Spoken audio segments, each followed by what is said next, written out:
ಶುಭೋದಯ ವಿದ್ಯಾರ್ಥಿಗಳ.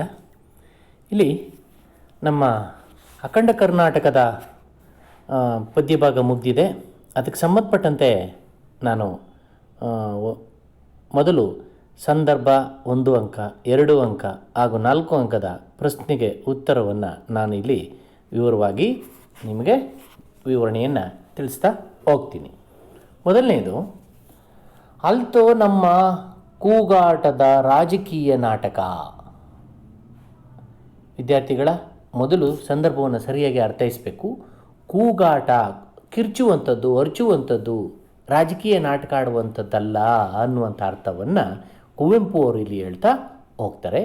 ಅದನ್ನು ಗ್ರಹಿಸಿ ಮೊದಲನೇ ನಿಮಗೆ 1 ಅಂಕದ 3 ಅಂಕದ ಪ್ರಶ್ನೆಗಳಿಗೆ ಇದು ಇರ್ತದೆ. ಅದರಲ್ಲಿ ಕೂಡ ಮೊದಲನೇದಾಗಿ ನೀವು ಈ ಪದ್ಯಭಾಗವನ್ನು ಬರೆದ ಕವಿಯ ಹೆಸರನ್ನು, ಕವಿ ಯಾವ ಪದ್ಯಭಾಗದಿಂದ ಆರಿಸಲಾಗಿದೆ ಅದನ್ನು ನೀವು ಬರಿತಾ ಹೋಗಬೇಕು. ಹಾಗೆಯೇ ಅದನ್ನು ಬರೆದ ನಂತರದಲ್ಲಿ ಇಲ್ಲಿ ನೀವೇನು ಮಾಡಬೇಕು, ಅದರ ಆ ಸಾಲಿದೆಯಲ್ಲ, ಆ ಸಾಲಿನ ಅರ್ಥವನ್ನು ನೀವು ತಿಳಿಸ್ತಾ ಹೋಗಬೇಕು. ಇಲ್ಲಿ ನಾವು ಕವಿ ಹೇಳ್ತಾ ಇರೋದು ಏನು ಅಂದರೆ, ರಾಜಕೀಯ ನಾಟಕವನ್ನು ಇಲ್ಲಿ ವಿರೋಧಿಸ್ತಾ ಇದ್ದಾರೆ. ನಿಮ್ಮ ರಾಜಕೀಯ ನಾಟಕ ಆಡಬೇಡಿ, ಜನರನ್ನು ಮೆಚ್ಚಿಸೋ ರೀತಿಯಲ್ಲಿ ನೀವು ನಾಟಕ ಆಡಬೇಡಿ, ಬಣ್ಣ ಹಚ್ಕ ನಾಟಕ ಆಡಬೇಡಿ. ಇಂಥ ಅಖಂಡ ಕರ್ನಾಟಕವನ್ನು ದೇವಾದಿ ದೇವತೆಗಳು, ಋಷಿಮುನಿಗಳು ನಮಗೆ ಎಲ್ಲ ಹರಸಿ ಇದನ್ನು ಕರ್ನಾಟಕ ರಾಜ್ಯವನ್ನು ಉದಯವಾಗೋದಕ್ಕೆ ಅವರು ಸಾಕಷ್ಟು ಕನಸನ್ನು ಕಂಡು, ಸಾಕಷ್ಟು ಕೋಟಿ ಕೋಟಿ ಮನಸ್ಸುಗಳ ಒಂದು ಕನಸು ಇವತ್ತು ನನಸಾಗಿದೆ. ಅದನ್ನು ಜವಾಬ್ದಾರಿ ಹೊತ್ಕೊಂಡು ನಮಗೆಲ್ಲ ಕಟ್ಟಿಕೊಟ್ಟಿದ್ದಾರೆ. ಅಂಥದ್ರಲ್ಲಿ ರಾಜಕೀಯ ವ್ಯಕ್ತಿಗಳು ತಮ್ಮ ಸ್ವಾರ್ಥದಲ್ಲಿ ಮರೆತು, ಎಲ್ಲರನ್ನ ಮರೆತು ತಮ್ಮಷ್ಟಕ್ಕೆ ತಾವೇ ಕಚ್ಚಾಡ್ತಾ ಕೂಗಾಡ್ತಾ ಇರುವಂಥದ್ದನ್ನು ಕವಿ ಇಲ್ಲಿ ವಿರೋಧಿಸುತ್ತಾ ಈ ಮೇಲಿನ ಮಾತನ್ನು ಹೇಳ್ತಾ ಇದ್ದಾರೆ. ಏನಂತ, ಅಲ್ವೋ ನಮ್ಮ ಕೂಗಾಟ, ಕಿರ್ಚೋಕೆ ಅರ್ಚುವಂಥ ರಾಜಕೀಯ ನಾಟಕ ಬೇಡ ಅನ್ನುವಂಥದ್ದನ್ನು ಇಲ್ಲಿ ಕವಿ ವಿರೋಧಿಸ್ತಾ ಈ ಮಾತನ್ನು ಹೇಳ್ತಾರೆ. ಎರಡನೆಯದು, ಇಂದು ಬಂದು ನಾಳೆ ಸಂದು ಓಹ ಸಚಿವ ಮಂಡಲ. ಯಥಾಸ್ಥಿತಿ ಇದನ್ನು ನೀವು ಅರ್ಥೈಸ್ಕೋಬೇಕು. ಇವತ್ತು ದಿನ ಬಂದು ನಾಳೆಕ್ಕೆ ಹೊರಟೋಗುವಂತಹ ಸಚಿವ ಮಂಡಲ ಅಲ್ಲ, ಈ ಕರ್ನಾಟಕವನ್ನು ಕಟ್ಟಿರುವಂತಹ ಈ ಒಂದು ಸಚಿವ ಮಂಡಲ. ನೀವು ನಿಮ್ಮ ಸ್ವಾರ್ಥ ರಾಜಕಾರಣಕ್ಕೋಸ್ಕರ ನೀವು ಇವತ್ತು ಕಟ್ಕೊಂಡು ನಾಳೆನೇ ಬೇರೆ ಪಕ್ಷಕ್ಕೆ ಹಾರುವಂಥ ಸಚಿವ ಮಂಡಲ ಅಲ್ಲ. ಇದು ಚಿರಸ್ಥಾಯಿಯಾಗಿ ಭೂಮಿ ಇರೋವರೆಗೂ ಕೂಡ ಇರುವಂತಹ ಒಂದು ಪರಿಪೂರ್ಣವಾದಂತಹ ಒಂದು ಸಚಿವ ಮಂಡಲ ಎನ್ನುವಂಥ ಅರ್ಥವನ್ನು ಹೇಳ್ತಾ, ಯಥಾಸ್ಥಿತಿ ನೀವೇನು ಮಾಡಬೇಕು, ಇದನ್ನು ಸಾಮಾನ್ಯವಾಗಿ ಎಲ್ಲ ಸಂದರ್ಭಗಳಲ್ಲಿಯೂ ಕೂಡ ಈ ಮೇಲಿನ ವಾಕ್ಯವನ್ನು ರಾಷ್ಟ್ರಕವಿ ಕುವೆಂಪು ಅವರ ಅಖಂಡ ಕರ್ನಾಟಕ ಎಂಬ ಕವಿತೆಯಿಂದ ಆರಿಸಲಾಗಿದೆ ಅಂತ ಬರೆದು, ನಂತರದಲ್ಲಿ ಇಲ್ಲಿ ನಶ್ವರವಾದ ರಾಜಕೀಯ ನಾಟಕವನ್ನು ಪರಿಚಯಿಸ್ತಾ ಇದ್ದಾರೆ.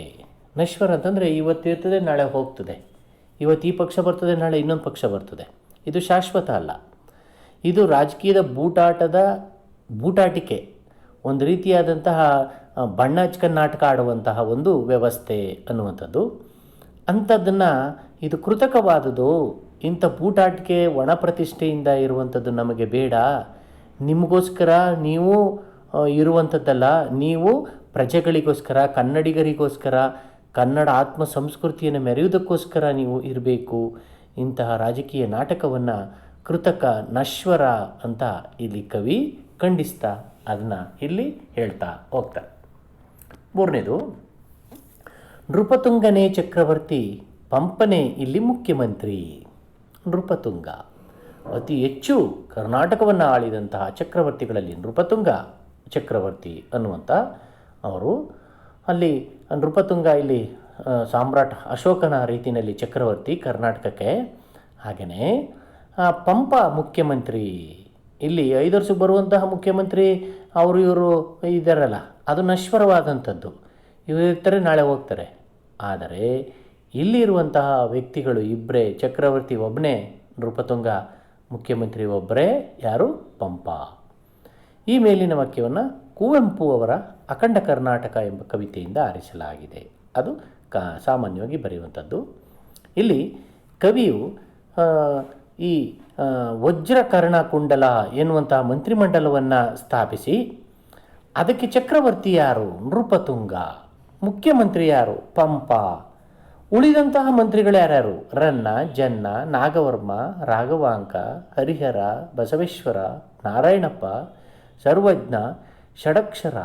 ಎಲ್ಲ ಮಹಾನ್ ಕನ್ನಡಕ್ಕಾಗಿ ಕನ್ನಡ ಭಾಷೆಯನ್ನು ಇಡೀ ತಮ್ಮ ಸರ್ವಸ್ವವಲ್ಲೂ ಅಳವಡಿಸಿಕೊಂಡು ಕನ್ನಡ ನಾಡು ನುಡಿಯನ್ನು, ಸಮಾಜವನ್ನು, ಸಂಸ್ಕೃತಿಯನ್ನು, ರಾಜ್ಯವನ್ನು ಕಟ್ಟಿದ್ರಲ್ಲ, ಇಂಥವರು ನಿಜವಾದಂಥ ಶಾಶ್ವತವಾದಂಥ ಮಂತ್ರಿಮಂಡಲದ ಮಂತ್ರಿಗಳು ಅನ್ನುವಂಥ ಮಾತನ್ನು ಇಲ್ಲಿ ಹೇಳ್ತಾ, ಇದು ಶಾಶ್ವತವಾದಂಥ ಮಂತ್ರಿಮಂಡಲ. ನಿಮ್ಮ ಹಾಗೆ ಕಪಟ ನಾಟಕ ಆಡುವಂಥ ಮಂತ್ರಿಮಂಡಲ ಅಲ್ಲ ಅನ್ನುವಂಥದ್ದನ್ನು ಹೇಳ್ತಾ, ನೀವು ಬರೀ ಟೊಳ್ಳು, ನೀವು ಬರೀ ಕಚ್ಚಾಡುವಂಥದ್ದು ಅಧಿಕಾರಕ್ಕೋಸ್ಕರ, ನೀವು ಕರ್ನಾಟಕದ ರಾಜ್ಯಕ್ಕೋಸ್ಕರ, ಕರ್ನಾಟಕದ ಜನತೆಗೋಸ್ಕರ ನೀವೇನು ಮಾಡ್ತಾ ಇಲ್ಲ ಅನ್ನುವಂಥ ಒಂದು ಬಂಡಾಯದ ಒಂದು ಧ್ವನಿಯನ್ನು ಇಲ್ಲಿ ಅವ್ರಿಗೆ ಮನಮುಟ್ಟುವ ರೀತಿಯಲ್ಲಿ ಚಿತ್ರಿಸ್ತಾ ಹೋಗ್ತಾರೆ. ಪಕ್ಷ ಜಾತಿ ಕಲಹ ಕಲ್ತೋ ನೋಡಿ ಹಿಂಗಿದೆ. ಪಕ್ಷ ನಿಮ್ಮದು, ಆ ಪಕ್ಷ ಈ ಪಕ್ಷ, ಈ ಪಕ್ಷ ಆ ಪಕ್ಷ, ಈ ಪಕ್ಷದವನು ಆ ಪಕ್ಷಕ್ಕೆ ಕಾರೋದು, ಆ ಪಕ್ಷದವನು ಈ ಪಕ್ಷಕ್ಕೆ ಕಾರುವಂಥದ್ದು. ಜಾತಿ, ಇವನು ನಮ್ಮ ಜಾತಿಯವನು, ಈ ನಮ್ಮ ಜಾತಿಯವನು, ಜಗಳ ಆಡೋದಕ್ಕೆ, ಕಲಹಕ್ಕಲ್ಲ. ಈ ಕರ್ನಾಟಕವನ್ನು ನಿಮಗೆ ಇಂಥ ಮಹಾನ್ ವ್ಯಕ್ತಿಗಳು ಬಿಟ್ಟುಕೊಟ್ಟು ಹೋಗಿರುವಂಥದ್ದು. ನೀವು ಕಚ್ಚಾಡಲಿ, ನೀವು ಸ್ವಾರ್ಥ ರಾಜಕಾರಣವನ್ನು ಮಾಡುವುದಕ್ಕಲ್ಲ ಅಂತ ಕವಿ ಇಲ್ಲಿ ಭಾಳ ನೋವಿನಿಂದ ಹೇಳ್ತಾ ಹೋಗ್ತಾರೆ. ಕುವೆಂಪು ಅವರು ಬರೆದಿರುವ ಅಖಂಡ ಕರ್ನಾಟಕ ಎಂಬ ಕವಿತೆಯಿಂದ ಇದನ್ನು ಆರಿಸಲಾಗಿದೆ. ಇಲ್ಲಿ ರಾಜಕೀಯ ನಾಟಕದ ಮಂತ್ರಿಗಳು ಯಾವ ರೀತಿ ಕಚ್ಚಾಡ್ತಾ ಇದ್ದಾರೆ ಅದನ್ನು ಹೇಳ್ತಾ, ಕರ್ನಾಟಕದ ಕೀರ್ತಿ ಶನಿಯ ರಾಜಕೀಯ ನಾಟಕವಾಗಿದೆ ಅನ್ನುವಂಥದ್ದು. ಇವರು ಹೊಟ್ಟೆ ಬಟ್ಟೆಗಾಗಿ ರಾಜಕೀಯ ಮಾಡ್ತಾ ಇದ್ದಾರೆ. ಇವರು ಹೊಟ್ಟೆ ತುಂಬಿಸ್ಕೊಳ್ಳೋದಕ್ಕೋಸ್ಕರ, ಇವ್ರ ಬಟ್ಟೆ, ಇವರ ಒಂದು ಸ್ವಾರ್ಥ, ಇವರ ಒಂದು ಲೋಭ, ಮೋಹ, ಇಂತಹ ರಾಜಕೀಯವನ್ನು ಮಾಡ್ತಾರೆ. ಪಕ್ಷ ಜಾತಿಯನ್ನು ಸ್ವಾರ್ಥದಿಂದ ಮಾಡ್ತಾ ಹೋದರೆ ಇದು ಈ ಕರ್ನಾಟಕ ಅನ್ನುವಂಥದ್ದು ಮುಂದುವರಿಯೋದಕ್ಕೆ ಸಾಧ್ಯನಾ? ಅಲ್ಲ. ನಿಮ್ಮ ಅಮ್ಮು ಬಿಮ್ಮು ಸೊಕ್ಕು, ನಿಮ್ಮ ಏನಿದೆ ಅಹಂಕಾರ, ಅದನ್ನೆಲ್ಲ ಬಿಟ್ಟುಬಿಡಬೇಕು. ಅದಕ್ಕೋಸ್ಕರ ಅಲ್ಲ ಈ ಕರ್ನಾಟಕ ಅಂತ ಹೇಳಿ, ಮೊದಲು ನೀವು ಈ ಕರ್ನಾಟಕದ ಋಣವನ್ನು ತೀರಿಸಬೇಕಾದ್ರೆ ನಿಮ್ಮ ಅಹಂಕಾರವನ್ನು ಬಿಡಿ. ಕಾರ್ಕೋಟಕ ವಿಷಯಗಳಂತೆ ನೀವು ಒಬ್ಬರ ಮೇಲೆ ಇನ್ನೊಬ್ಬರು ದ್ವೇಷ ಸಾಧಿಸಿಕೊಂಡು ರಾಜಕೀಯ ಎಲ್ಲ ಆ ರೈತಾಪಿ ವರ್ಗದವರ, ಕರ್ನಾಟಕದ ಎಲ್ಲ ಜನಸಾಮಾನ್ಯರ ಆ ಒಂದು ಋಣವನ್ನು ತಿಂತಾ ಇದ್ದೀರಲ್ಲ, ನೀವು ವಿಷಕಾರತಿಕ್ಕಲ್ಲ, ನಿಮಗೆಲ್ಲ ನಾವು ಆರಿಸಿ ಕಳಿಸಿರುವಂಥದ್ದು ಅನ್ನುವಂತಹ ಮಾತನ್ನು ಕೂಡ ಇಲ್ಲಿ ಹೇಳ್ತಾ ತಾವು ಖಂಡಿಸ್ತಾ ಹೋಗ್ತಾರೆ. ಮುಂದೆ ಮೆರೆಯಲ ಆತ್ಮ ಸಂಸ್ಕೃತಿ. ಆತ್ಮ, ಈಗ ಪ್ರತಿಯೊಬ್ಬ ಮನುಷ್ಯನಲ್ಲೂ ಕೂಡ ಆತ್ಮ ಇರ್ತದೆ ವಿದ್ಯಾರ್ಥಿಗಳ. ಅಂಥ ಆತ್ಮ ಸಂಸ್ಕೃತಿಯನ್ನು ನಾವು ಮೆರಿಬೇಕಾದ್ರೆ ನಮ್ಮಲ್ಲಿ ಯಾವುದೋ ಒಂದು ಮಾನವೀಯತೆ ಇರಬೇಕು. ಮನುಷ್ಯರಾದಂಥವರೆಲ್ಲರಿಗೂ ಕೂಡ ಆತ್ಮ ಒಳಗಡೆ ಅದು ಅಷ್ಟು ಸುಲಭವಾಗಿ ಕೆಲಸ ಮಾಡೋದಿಲ್ಲ. ಮನುಷ್ಯರಾಗಿರ್ತಾರೆ, ಒಳಗಡೆ ಆತ್ಮ ಅದು ಚೈತನ್ಯವಾಗಿರಬೇಕು. ಅದು ಸತ್ತ ಆತ್ಮ ಆದರೆ ಏನು ಪ್ರಯೋಜನ ಇಲ್ಲ. ಮಾನವೀಯತೆಯೇ ಮರೆತು ಅವರು ಮೃಗಗಳಾದರೆ ಅವರಲ್ಲಿ ಆತ್ಮ ಇದ್ದು ಏನು ಪ್ರಯೋಜನ ಇಲ್ಲ ಅಂತ ಹೊರತು ಅವರು ಪ್ರಾಣಿಗಳಿಗೆ ಸಮ ಅಂತ. ಮರೆಯಬಾರದು, ಮೆರೆಯಬೇಕು. ಮೆರೆಯಲು ಆತ್ಮ ಸಂಸ್ಕೃತಿ. ಕನ್ನಡಿಗರ ಸಂಸ್ಕೃತಿ ಅಂತಂದರೆ ಇಂದಿನವರು ಉಳಿಸ್ಕೊಂಡು ಬೆಳೆಸ್ಕೊಂಡು ಬಂದಿರುವಂತಹ ಸಂಸ್ಕೃತಿಯನ್ನು ಮೆರೆಯಬೇಕು. ಇಡೀ ನಾಡಿಗೆ, ಇಡೀ ಭೂಮಿಗೆ, ಇಡೀ ಭಾರತಕ್ಕೆ ನಾವು ಒಂದು ಕನ್ನಡಿಗರು ಏನು ಅನ್ನೋದನ್ನು, ನಮ್ಮ ಸಂಸ್ಕೃತಿಯನ್ನು ನಾವು ಮೆರೆಯೋದರ ಮೂಲಕ, ನಾವು ಪ್ರದರ್ಶಿಸುವುದರ ಮೂಲಕ, ನಾವು ನಡೆದುಕೊಳ್ಳುವುದರ ಮೂಲಕ, ನಾವು ನುಡಿದು ಸಾಧಿಸಿ ನಮ್ಮ ವ್ಯಕ್ತಿತ್ವವನ್ನು ಪ್ರದರ್ಶಿಸುವುದರ ಮೂಲಕ ನಮ್ಮ ಕನ್ನಡ ನಾಡಿನ ಸಂಸ್ಕೃತಿಯನ್ನು, ಈ ಬಸವೇಶ್ವರ ನಮ್ಮ ಶರಣರ ಸಂಸ್ಕೃತಿಯನ್ನು, ನಮ್ಮ ಕವಿ ಪುಂಗವರು ನೀಡಿರುವಂಥ ಸಂಸ್ಕೃತಿಯನ್ನು ನಾವು ಬೆಳಗಬೇಕು ಅನ್ನುವಂಥದ್ದು. ನೋಡಿ, ಇಲ್ಲಿ ರಾಜಕೀಯ ಅನ್ನುವಂಥದ್ದು ಏನಾಗೋಗಿದೆ, ಅವರು ಸ್ವಾರ್ಥದಿಂದ ಅವರು ಅವ್ರದ್ದೇ ಆದಂಥ ಸಂಸ್ಕೃತಿಯನ್ನು ಮೆರಿತಾ ಇದ್ದಾರೆ. ಅದಲ್ಲ, ಸರಸ್ವತಿ ರಚಿಸಿರುವಂತಹ ವಜ್ರ ಕರ್ಣ ಕುಂಡಲ, ಆ ಮಂತ್ರಿಮಂಡಲ ಇದೆಯಲ್ಲ, ಅಲ್ಲಿರುವಂತಹ ಒಂದು ಪರಂಪರೆ ಇದೆ, ಒಂದು ಸಂಸ್ಕೃತಿ ಇದೆ, ಅಂತಹ ಜೀವನದಿಗಳು ಹರಿತಾ ಇದೆ. ಇದು ಅವ್ರು ಹಾಕೊಟ್ಟಿರುವಂತಹ ಮಾರ್ಗದರ್ಶನ ದಾರಿದೀಪವಾಗಿರಬೇಕೋ. ಹಿರಿಯರು ಹಚ್ಚಿರುವಂತಹ ಮನೆಯ ದೀಪವನ್ನು ಆರಿಸದೆ ನಾವು ಸದಾಕಾಲ ಹೃದಯದಲ್ಲಿ ಧ್ಯಾನಸ್ಥರಾಗಿ, ಹೃದಯದಲ್ಲಿ ಕನ್ನಡ ಸಂಸ್ಕೃತಿ, ಕನ್ನಡ ಆತ್ಮ ಸಂಸ್ಕೃತಿ, ಕನ್ನಡಿಗರು ಅಂದರೆ ಏನು ಅನ್ನೋದನ್ನು ನಮ್ಮ ಶರಣರು ಹಾಕಿಕೊಟ್ಟಿರುವಂತಹ ಕಳಬೇಡ, ಕೊಲಬೇಡ, ಹುಸಿಯ ನುಡಿಯಲು ಬೇಡ, ಅನ್ಯರಿಗೆ ಅಸಹ್ಯ ಪಡಬೇಡ, ತನ್ನ ಬಣ್ಣಿಸಬೇಡ, ಇದಿರ ಅಳಿಯಲು ಬೇಡ, ಇದೇ ಅಂತರಂಗ ಸುದ್ದಿ, ಇದೇ ಬಹಿರಂಗ ಸುದ್ದಿ. ಇದನ್ನು ಇಂದಿನ ರಾಜಕಾರಣಿಗಳು ನೀವು ಮರ್ತಿದ್ದೀರಾ. ಮರ್ತಿರೋದಕ್ಕೆ ನಿಮಗೆಲ್ಲ ಈ ಕನ್ನಡ ಸಂಸ್ಕೃತಿ ಗೊತ್ತಾಗ್ತಾ ಇಲ್ಲ, ಕನ್ನಡಿಗರನ್ನು ಗೌರವಿಸೋದು ಗೊತ್ತಾಗ್ತಾ ಇಲ್ಲ. ಹಾಗೆಯೇ ಅಂತಹ ಶರಣರು ಹೃದಯದಲ್ಲಿ ಜ್ಯೋತಿಯಾಗಿ ಇರುವಂತಹ ಎಲ್ಲರ ಹೃದಯದಲ್ಲಿಯೂ ಕೂಡ ತಣ್ಣಗೆ ಜ್ಯೋತಿಯಾಗಿ ಉರಿಯಬೇಕು. ಆ ಜ್ಯೋತಿ ಭಗವಂತನ ಕಣ್ಣಿಗೆ ರಸಸ್ಫೂರ್ತಿಯಾಗಿ, ಭಗವಂತನಿಗೂ ಕೂಡ ಏನೋ ಕನ್ನಡಿಗರು ಅಂತಂದರೆ ಕರುಣಾಮಯಿಗಳು, ಕನ್ನಡಿಗರು ಅಂದರೆ ಕನ್ನಡಿಯ ಹಾಗೆ. ಕನ್ನಡಿ ಹೇಗೆ ಒಂದು ಸ್ವಲ್ಪವೂ ಕೂಡ ಏನೊಂದು ಮುಖದಲ್ಲಿ ಈಗ ಕಲೆಗಳಿದ್ದರೆ ಅದನ್ನು ನೇರವಾಗಿ ಹೇಳ್ತದೋ, ಪಾರದರ್ಶಕವಾಗಿರ್ತದೋ ಹಾಗೆ ಪಾರದರ್ಶಕವಾಗಿರಿ ಅನ್ನುವಂಥ ಒಂದು ಸಂಸ್ಕೃತಿಯನ್ನು ದೇವರ ಭಗವಂತನ ಕಣ್ಣಿಗೂ ಕೂಡ ಮೆಚ್ಚೋ ರೀತಿಯಲ್ಲಿ ಇರಬೇಕು ಅನ್ನುವಂಥದ್ದು ಕನ್ನಡಿಗರ ಸಂಸ್ಕೃತಿ. ಅದನ್ನು ಮರಿಬಾರ್ದು, ಮೆರೆಯಬೇಕು ಎನ್ನುವಂಥದ್ದು ನಮ್ಮ ಕವಿಯ ಆಶಯ. ಮಂತ್ರಕಣ, ಶಕ್ತಿ ಕಣ. ನೋಡಿ ವಿದ್ಯಾರ್ಥಿಗಳ, ಒಂದು ಮಂತ್ರದ ಹೊಡೆದ ತಕ್ಷಣ ಯಾವ ರೀತಿ ಒಂದು ಶಕ್ತಿ ಇರ್ತದೋ, ಆ ಮಂತ್ರದೊಳಗೆ ಯಾವ ರೀತಿಯಾದಂಥ ಒಂದು ಧನಾತ್ಮಕ ಶಕ್ತಿ ಇರ್ತದೋ ಇದು ಶಕ್ತಿ ಕಣ. ಈ ಯಥಾಸ್ಥಿತಿ ನೀವು ಅದನ್ನು ಅದೇ ಒಂದು ವಾಕ್ಯವನ್ನು ಸಾಮಾನ್ಯವಾಗಿ ಕುವೆಂಪು ಅವರು ಬರೆದಿರುವ ಅಖಂಡ ಕರ್ನಾಟಕ ಎಂಬ ಕವಿತೆಯಿಂದ ಆರಿಸಲಾಗಿದೆ.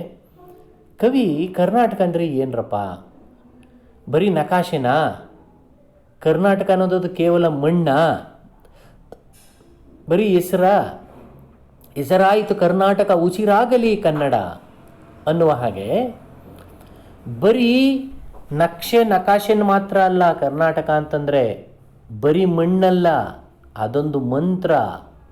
ಕನ್ನಡಿಗರು ಅಂದರೆ, ಕರ್ನಾಟಕ ಅಂದರೆ ಅದು ಮಂತ್ರ, ಅದೊಂದು ಶಕ್ತಿ. ಅವಳು ತಾಯಿ, ಆ ಭುವನೇಶ್ವರಿ ತಾಯಿ, ಆ ಕನ್ನಡಾಂಬೆ ಅವಳು ಆರಾಧ್ಯ ದೇವತೆ. ಎಲ್ಲರೂ ಅವಳಿಗೆ ದೀಪ ಹಚ್ಚಿ ಆರಾಧಿಸುವಂಥ, ಪೂಜಿಸುವಂತಹ ಆ ಶಕ್ತಿ ಅವಳು ಎಲ್ಲರನ್ನೂ ನೋಡ್ತಾ ಇದ್ದಾಳೆ. ಅವಳಿಗೆ ಒಂದು ಶಕ್ತಿ ಇದೆ, ಒಂದು ಮಂತ್ರ ಇದೆ, ದುಷ್ಟರನ್ನು ಸಂಹಾರ ಮಾಡುವಂಥ ಒಂದು ಶಕ್ತಿ ಇದೆ. ಅವಳು ಬೆಂಕಿಯಾಗಬಲ್ಲಳು, ಸಿಡಿಲಿನ ರೂಪ ಆಗಬಲ್ಲಳು, ದುಷ್ಟರನ್ನು ನಾಶ ಮಾಡಿಸುವಂತಹ ಒಂದು ಶಕ್ತಿಯನ್ನು ಹೊಂದಿದ್ದಾಳೆ.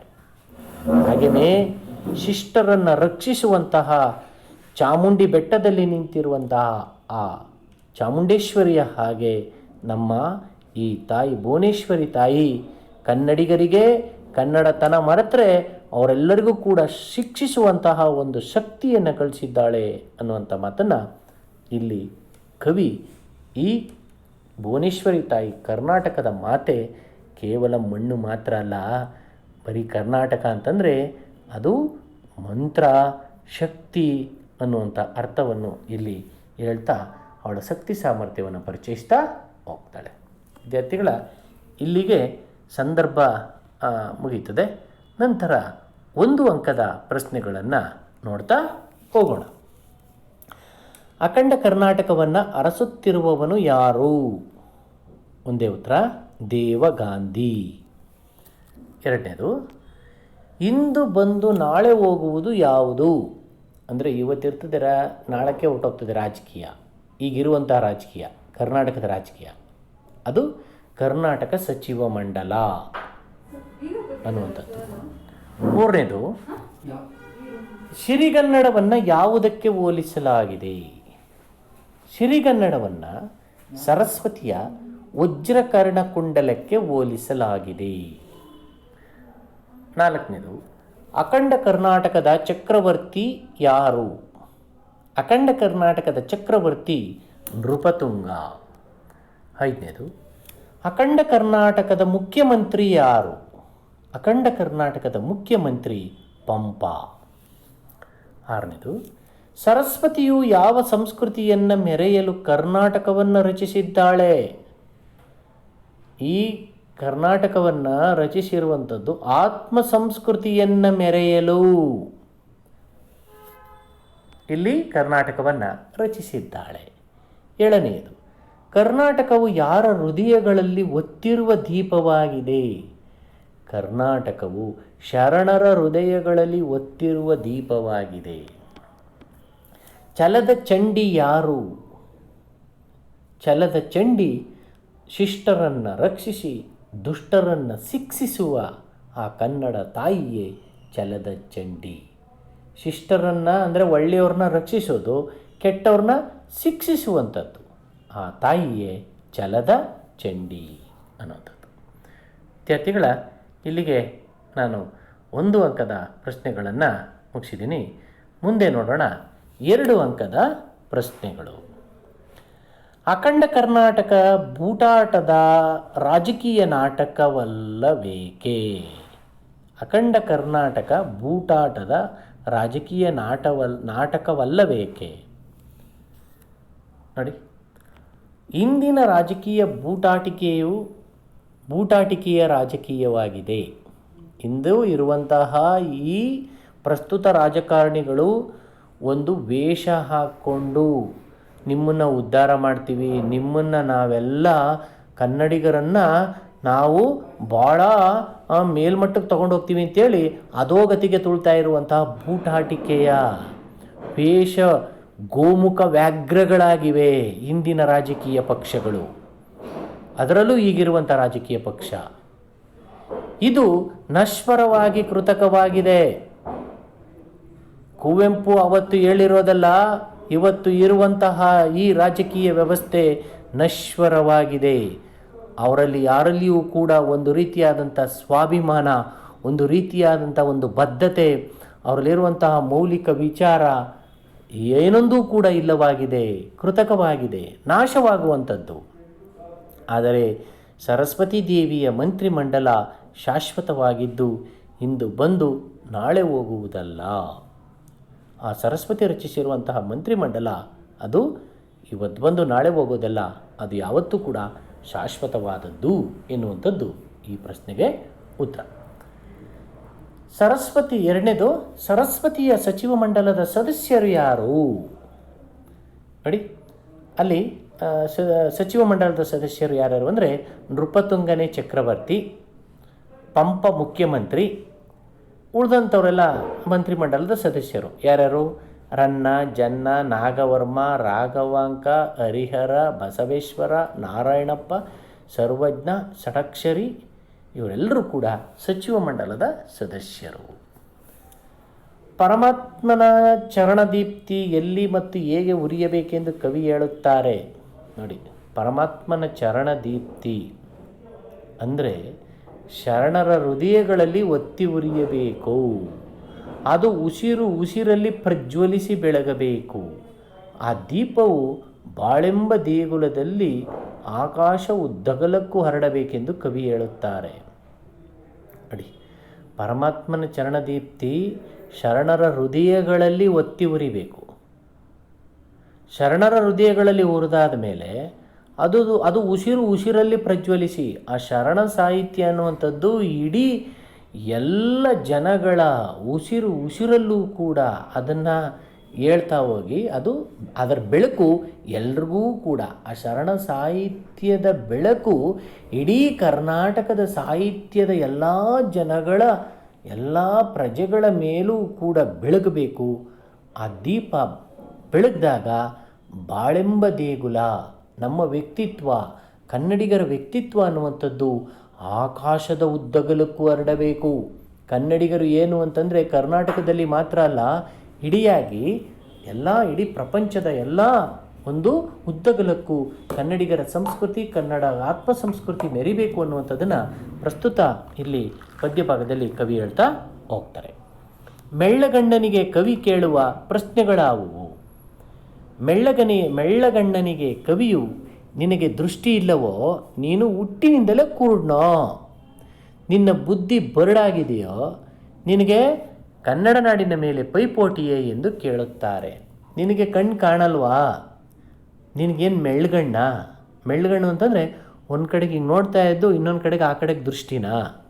ನಿನಗೆ ಕಣ್ಣು ಕಾಣಲ್ವಾ? ಇಲ್ಲ ಕುರುಡ್ನಾ? ಹುಟ್ಟಿಂದಲೇ ಕುರುಡ, ಇಲ್ಲ ಹುಟ್ಟಾದ್ಮೇಲೆ ನಿನಗೆ ಬುದ್ಧಿ ಬರಡಾಗ್ಬಿಟ್ಟಿದೆಯಾ? ಅಂದರೆ ಕನ್ನಡಿಗರೇ ಇಲ್ಲಿ ಪೈಪೋಟಿ ಕೊಡುವಂಥದ್ದಲ್ಲ. ಪ್ರತಿಯೊಬ್ಬ ಕನ್ನಡಿಗನೂ ಕನ್ನಡವನ್ನು ಸಂರಕ್ಷಿಸುವಂತಹ ಒಂದು ಕಾಪಾಡುವಂತಹ ಒಂದು ವ್ಯಕ್ತಿತ್ವವನ್ನು ಉಳಿಸ್ಕೊಳ್ಬೇಕು, ಕಚ್ಚಾಡಬಾರ್ದು, ಕುದ್ದಾಡಬಾರ್ದು, ಕನ್ನಡ ಆತ್ಮ ಸಂಸ್ಕೃತಿಯನ್ನು ಮೆರಿಬೇಕು ಅನ್ನುವಂಥದ್ದು ಕವಿಯ ಆಶಯವಾಗಿದೆ. ವಿದ್ಯಾರ್ಥಿಗಳ, ಇಲ್ಲಿಗೆ ನಾನು ಒಂದು ಸಂದರ್ಭ, 1 ಅಂಕದ ಪ್ರಶ್ನೆ, 2 ಅಂಕದ ಪ್ರಶ್ನೆಗಳನ್ನು ವಿವರಣೆ ಕೊಟ್ಟಿದ್ದೀನಿ. ಮುಂದಿನ ತರಗತಿಯಲ್ಲಿ ನಾನು 5-6 ವಾಕ್ಯಗಳಲ್ಲಿ ಉತ್ತರಿಸೋದನ್ನು ತಿಳಿಸ್ತಾ ಮುಂದಿನ ಪದ್ಯ ಭಾಗ ಅಥವಾ ಪಾಠ ಭಾಗಕ್ಕೆ ಹೋಗೋಣ. ಧನ್ಯವಾದಗಳು.